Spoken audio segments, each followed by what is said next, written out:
Hilabete terdi baino gehiago igaro da alarma egoera ezarri zenetik. Osasun egoera hobetu ala neurri berriak eman dira ezagutzera.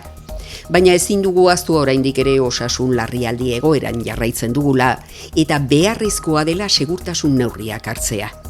Neurri berrien artean jada kalera irten ahal gara pasiatzera edota kirola egitera.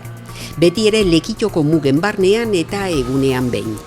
Garrantzitsua da bakoitzarentzat zehaztutako ordutegiak errespetatzea eta besteekiko distantzia mantentzea guztion osasuna bermatzeko. Gogoratu, paseatzerakoan gehienez bizikide batekin irten algara, kirola egiteko bakarka joan behar gara eta 14 urtetik berakoen kasuan heldu batekin joan beharko dira. Era berean egoera koberantz egiten badu, maiatzaren 11tik aurrera lehenengo fasean sartuko gara. Bertan denda txikiak eta zerbitzuak irekiko dira.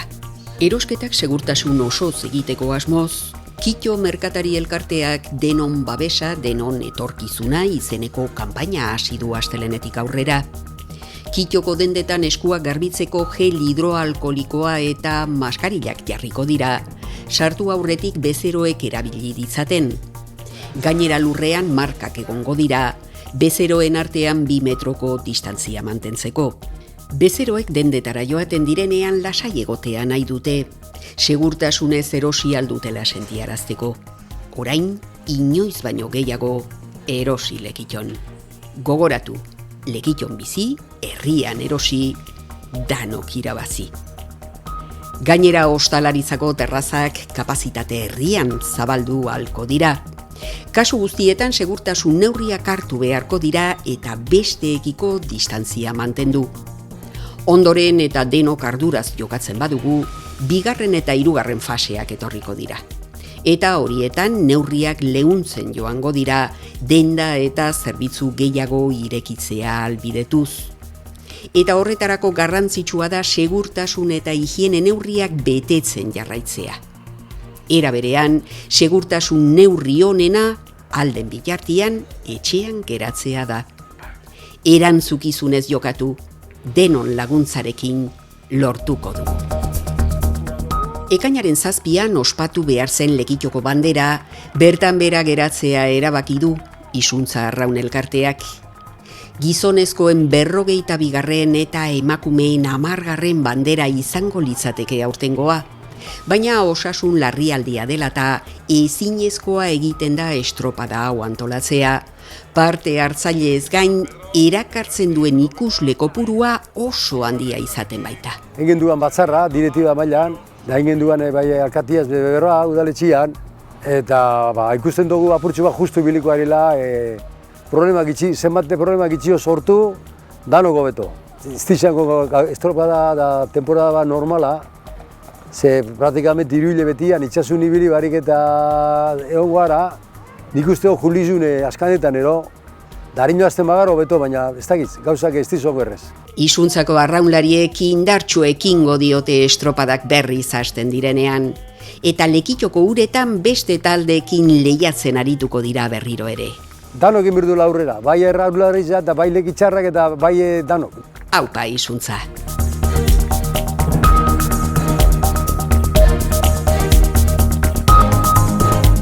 Portuko sarreran hondarra pilatzen da, eta itsasontziek ondoa jo ez dezaten hondar hori dragatzen ari dira egunotan.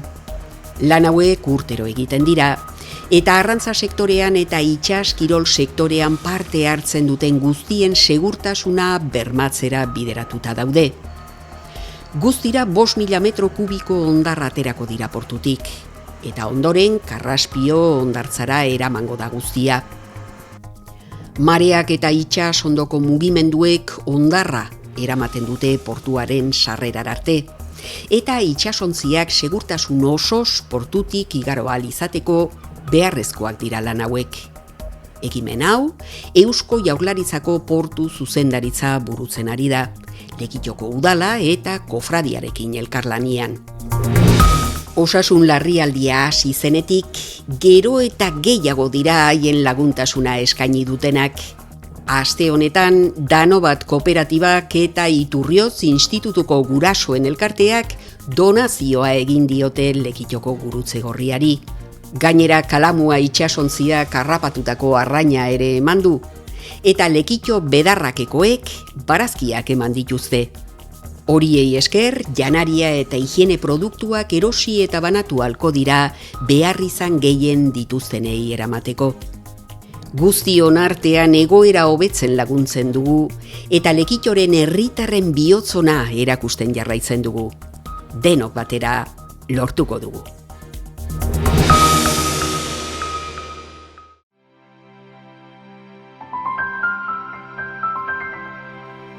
Gaur udaberriko giroa izan dugu.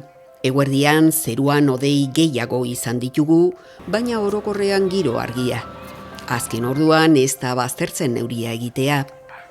Bihar barikua hodeitza aldakorra izango da.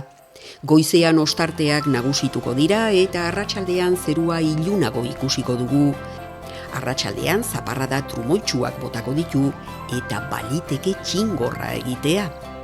Zapatu goizean hodeiak eta ostarteak izango ditugu eta orokorrean ateri eutsiko dio. Arratsaldean berriro ere trumoi ekaitzetara joko du, zenbait lekutan zaparrada mardulak bota ditzake. Domekan fronte bat iritsi eta egunaren bigarren partean euri dezente espero dugu. Zenbait momentutan iraunkorra eta mardul bota dezake. Hurrengo astean giro euritsua espero dugu luzera begira. Beste barik, asteburuaz gozatu eta hurrengo asterarte.